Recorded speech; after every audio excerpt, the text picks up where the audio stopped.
เนาะ300บ่ได้ฮะต้องแซนนี่ล่ะยำกล้วยเบียดยำเบียดกินนั่นกินแล้วบุญมียันลูกได้อันนี้เนาะลูกแม่นบ่ล่ะมื้อแรกที่อุ้มลูกออกไปเมื่อบ้านจะคิดจะได้ในตอนนั้น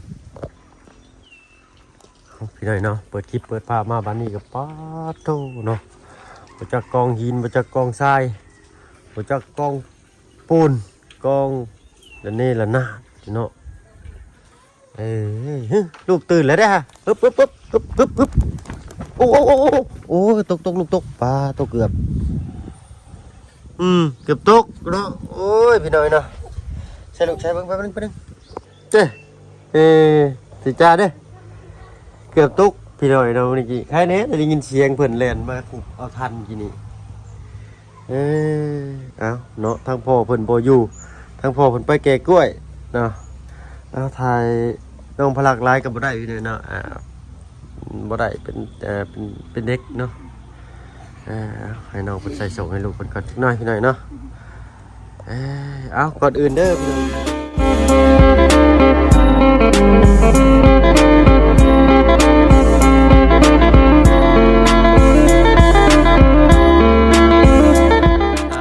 ทักทายสบายดี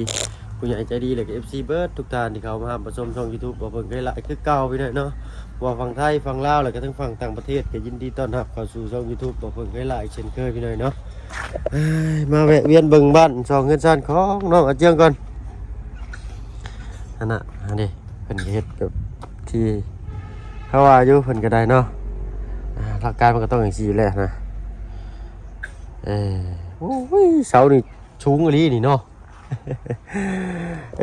แล้วก็ปลูกฝังหัวครั้งนี้นะเนาะน้องเจืองไปเซ็กก็ล่ะไปแกะกล้วยให้เวียดเฮ็ดไปช่างชูลูกกินมื้อนี่ล่ะเฮ็ดไปช่างชูน้องพลักกินมื้อนี่เห็นไข่โอ้ทอดไข่บ่มีน้ำมันบ่น่ะพี่หน่อยเนาะทอดไข่บุมีน้ำมันวาสันเนาะติดหม้อไปแล้วดิ อยู่เพื่อนผู้เดียวเวลามันนี่ร้านน้องเจ้าเมื่อไรใช่ปะนั่งเขาเมื่อน้องชายเขาไปเรียนน้องชายจะไปใส่ยังอยู่เพื่อนอยู่ทางเงินนี้เลยเนาะเอาน้องอาเจียงเพิ่นกับบูยูพี่เนยเราไปแก่กล้วยว่าซั่นซะเอาอันนี้เพิ่นมาเพิ่นสิเฮ็ดยังเนาะหมูสิเทพื้นโธ่เนาะกะสวัสดิ์เสวยแล้วเทพื้นก็เพียงต่อมหม่อมด้วยแล้วบัดนี้เนาะเอาสบายดีเด้อน้องเด้อสบายดียิ้มแป้นเด้อล่ะมาลูกเอาพาลูกไปเช็ดหน้าก็ล่ะไว้ป้าโดคอเสือเพิ่นก็เปื้อนซ้ำพี่หน่อยเนาะเราก็อยู่เงียบเงาแหละผู้เป็นพัวว่าไปเก็บกล้วยให้เวียดแล้วพี่หน่อยเนาะปูนจะกระสอบได้นี่ต้นหนึ่งบ่เช้ากระสอบต้นหนึ่งพอดีพี่หน่อยเนาะหินทรายนี่คือทรายแบบใช่บ่อยากหักประใดพี่หน่อยเนาะแต่ก็ใช้ได้ฮะละเพราะว่ามันหักจากบ่อยากละเอียดได้ตัวนี้เนาะว่าบ่เป็นยังพี่หน่อยเนาะพอเป็นปูนเป็นทรายเทพื้นเนาะบ่เป็นทรายบ่เป็นทรายฉาบหรือว่าโบกก็เนาะเอารถไฟฉลาดอยู่ไหนนะรถเนาะรถน้องเจ้าเนาะจะมีน้องผู้หญิงกับผู้ชายบ่ล่ะใช่แล้วพาลูกกินข้าวแต่เช้าหรือบ่เนี่ยกินแล้วเขากินแล้วก็นอนเลยโอ้ยหัวใจข่อยสิวายพี่น้อยนะเมื่อกี้นี่เกือบเล่นมาบ่ทันใครเนี่ยแต่เราส่งเสียงก่อนแล้วก็ปีนปรับเลยเด็กหน่อยเนาะเป็นได้ท้องใส่เจ้าล่ะใหญ่ขึ้นเลยบ่ใหญ่ขึ้นเลยเนาะจักเดือนแหละเอาท้องกับหูเดือนบาทพี่น้อยเนาะเลี้ยวกันเนาะ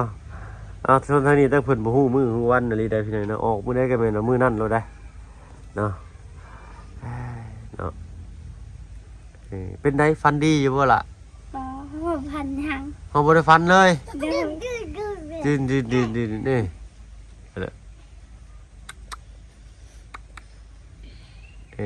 ตื่นมาก็บ่ให้บ่ห้องไปเลยเนาะ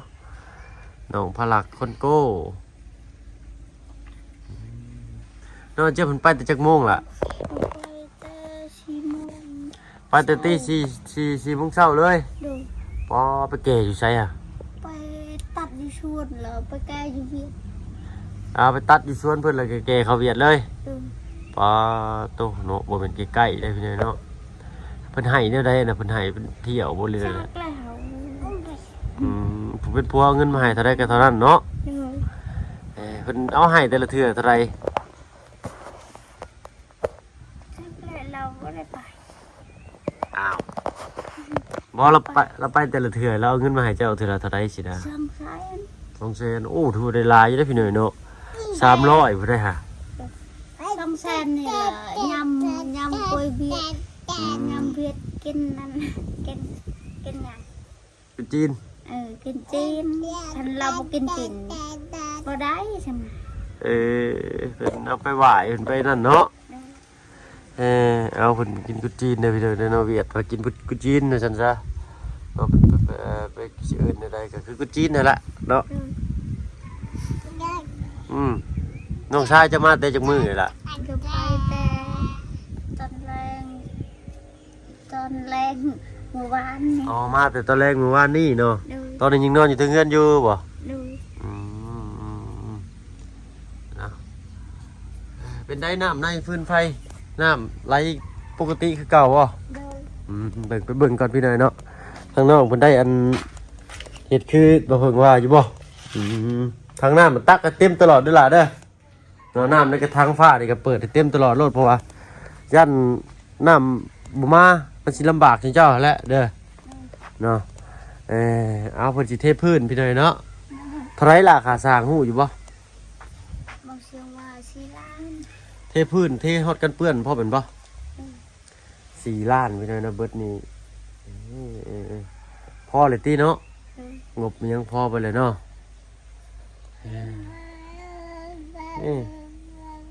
บนยังเด้คนหน่อยนี่เนาะเต้อพี่หน่อยเนาะมื้อนะกาบ่ได้เงินพอบาทเนาะถ่ายน้องพลักอยู่เทิงเฮือนนั่นเพราะว่าเป็นวิดีโอเด็กว่าซั่นๆเนาะโอ้เสียดายจ่อยแล้วพี่หน่อยเนาะเบิดได้รอบนั้นก็มีแต่วิวน้องพลักนี่แหละขึ้นก่อนหมู่เนาะ ผัดฉากรายได้บ่ได้ซ้ำพี่หน่อยเนาะโอ้ยก็บ่เป็นหยังเนาะให้ปลาลุงเบิ่งความเป็นตาแพงของน้องพลักกับพ่อเนาะแม่นบ่ลูกเดี๋ยวอมก็มือใช้เสื้อก็เปียกช้ำไปหาเสื้อเปลี่ยนให้ลูกใหม่เวลาไปเปียกช้ำเนาะเอาเพิ่นล้างหน้ามันเป็นนี่เนาะเอาให้เพิ่นไปเปลี่ยนเสื้อให้ลูกเพิ่นก่อนเนาะเบิ่งสิพาปลาลุงเลาะเบิ่งหัวเบิ่งคางน้องเพิ่นก่อนอาเจียงมาอยู่ทำพี่หน่อยเนาะเจียงไปคนกล้วยให้เอียดแล้วซั่นซะถ้าหมกถั่วแล้วก็ป้องก็พี่เลยเนาะเราเทเองเราเบิดเลยได้นี่นะเรามาเจียงพันเฮ็ดเนี่ยพวกเอาแบบเอามือลูบเอาเลยนี่เนาะบ่ได้ใส่กอกใส่เกียงใส่ยังจำบ่จักใส่หมกจกเชียมเอาแล้วนี่เนาะนี่เราเฮ็ดล่างเถื่อนี่ก็ไหลลงพุ่น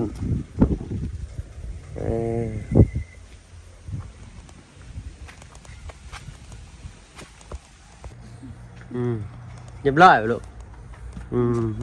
บ่ให้บ่บ่เฮาดื้อบ่ห้องสิดีเลยนี่เนาะเอาล่ะเนาะคิดเห็นภาพตอนนั้นเพิ่นอยู่กระตูกน้อยตอนอยู่อันที่ว่าแม่ย่าให้ออกมาปลูกเพิ่นต่างนะโอ้เนาะคิดมากับมื้อนี้นี่แตกต่างกันแฮงเนาะล่ะเนาะ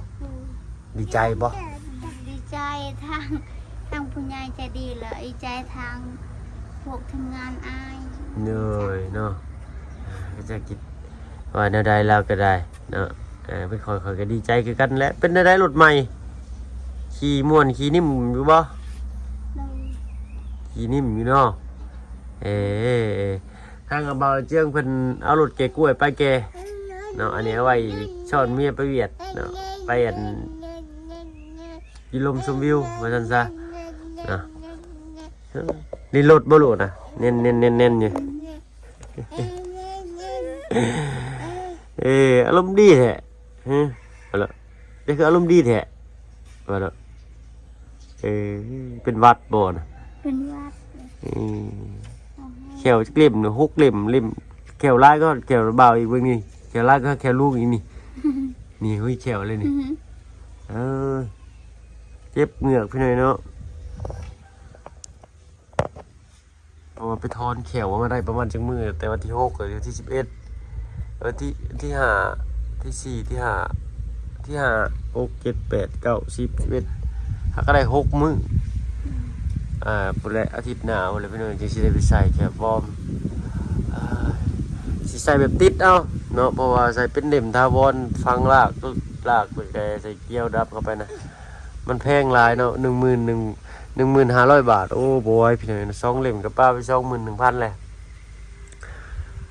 ก็เลยใส่แบบถอดออกถอดเข่าลากเอาแบบง่ายๆดีกว่าพี่น้องเนาะอีกอย่างหนึ่งก็นี่แหละเงินคำมามันก็บ่เอื้ออำนวยปานใดหั่นนะเนาะห้องเพลงบ่บัด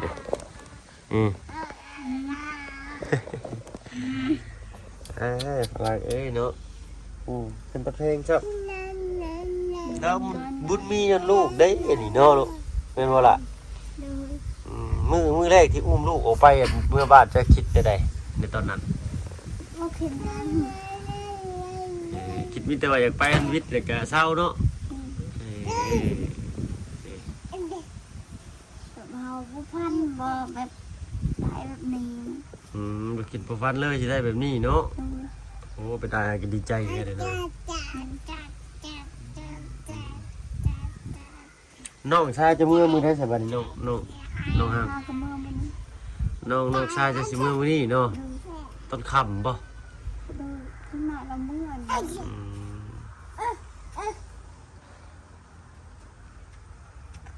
ไม่ผมมีพี่เลยเนาะขอโทษขออภัยเด้อเสียงมันแตกหรือว่าเสียงลมหลบกวนก็ได้เอานั่งในภาพน้องพลักบรรยายเอาเองก็แล้วกันพี่เลยเนาะบ่มักรถบ่พุ่นนี่รู้จักเพิ่นบ่มักบ่แล้วมักลินรถน้องอินเตอร์นี่โอ้ยเห็นรถพอจอดไว้ได้แลนซะรถห้องเพลงว่าบัดนี้ห้องเพลงก็เป็นเนาะบัดนี้เนาะคนหน่อยเนาะสิพาลูกกินข้าวยังบัดนี้กับเที่ยงตอนเที่ยงบัดนี้กินพลักเอาต้มไข่ต้มไข่ป้อนลูกเอาเด้อโปรตีนมันจึงร้ายแน่ฉันจะเฮ็ดเดี๋ยวได้บาทดิเดี๋ยวได้บาทดิชิลงบ่ขี้มุงย่อยแหละล่ะเสร็จลูกเนี่ยปุ้งแวบดิว้าย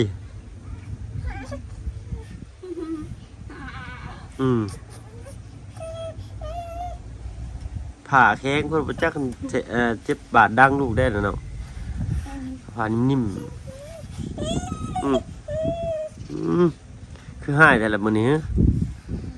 คัดใจเพิ่นบ่ไปตรวจแล้วบ่น้องว่าเป็นเพศหญิงหรือเพศชาย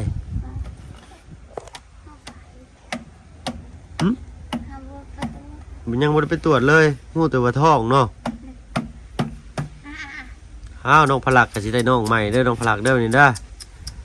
ใหญ่ไว้โลดเจ้าจึงสิได้เลี้ยงน้องซอยพ่อซอยแม่บัดนี้ถือว่าเก่งอยู่ได้พี่น้อยเนาะอายุ10 ปลายปีก็แบกน้ำเขาให้ถ้วยชวนเช้าโอ้ยจ้ะ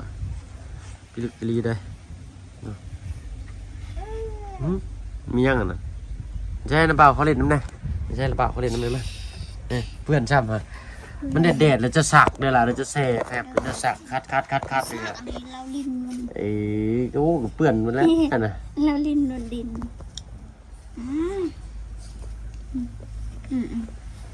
ดินรถถกดินบืนเลยเนาะเป็นมือเลยเนาะไม่ได้เห็นยังได้นี่นะเนี่ยแอะมือกับเปื่อนช่ำ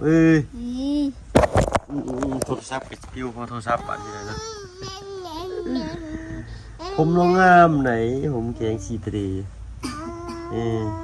บางคนมันจะได้ผมอยากโศกบางคนก็จะได้ผมตรงแล้วแต่ผมชอบไปเพื่อน กินนมกล่องบ่ล่ะนี่ก็เรียกว่ากินนมแม่คือเก่า บอกกินน้ำพุง เรากินนมผงอะไรเนาะจะบุเปลืองเงินนมเป็นก้อนแก๊สปานใดนมเป็นแก๊สโอ้ย37 38แล้วไปได้เนาะนมว่าแล้วกับนมอินเตอร์ก็เบิดเหลือ3แพ็คนี่เมื่อเรามีสิได้ไปซื้อมาให้เพิ่นได้นี่คือยับเข้าใกล้เด้ยใช้แค่เบิ่งนะบ่าวของแกนะให้ลุงแค่นะยิงแค่เอ้เขียวขาวจ่อยร้อยซ้ำพี่เลยเนาะ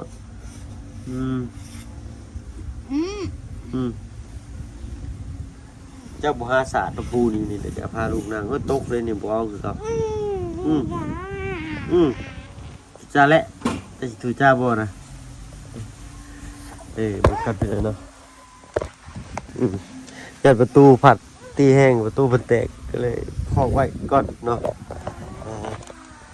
เอากระสันทั้งง่ายก็สิมีแต่สิขอตัวลำลาไปทางอื่นก็ได้น้องเด้อเนาะน้องอาเจียงเพิ่นก็บ่อยู่พี่น้อยเนาะโอ้ยมื้อแรงจักโมงเพิ่นมาล่ะจักแล้วเฮาบูละ5กระป๋าขายแล้วเบิดเลยก็จังมาบ่แกจะถ้ารถจักรไปเทื่อหนึงได้เท่าไหร่ได้เนาะนี่เนาะจักแล้ว จักได้เป็นเงินเป็นเท่าไหร่เนาะต้องถามน้องอาเจียงเพิ่นตึงอีกเนาะแต่ว่าเรื่องสมทบพื้นบ้านมาเลยเด้อพี่น้องเด้อเนาะก็ถือว่าครบตามที่สร้างต้องการนั่นล่ะว่าซั่นซะเทพื้นขึ้นเนาะเอาไปแล้วน้องเนาะสบายดีจ้ะเด้อเราพบพ่อคลิปหน้าสำหรับคลิปนี้ถ้าบ่เพิ่งขอให้ดีๆมีแฮงเบิดสุขทุกคนที่เข้ามาชมช่อง YouTube บ่เพิ่งเคยไลฟ์คือเก่าเนาะไปแล้วพี่น้อยเนาะสบายดีจ้ะ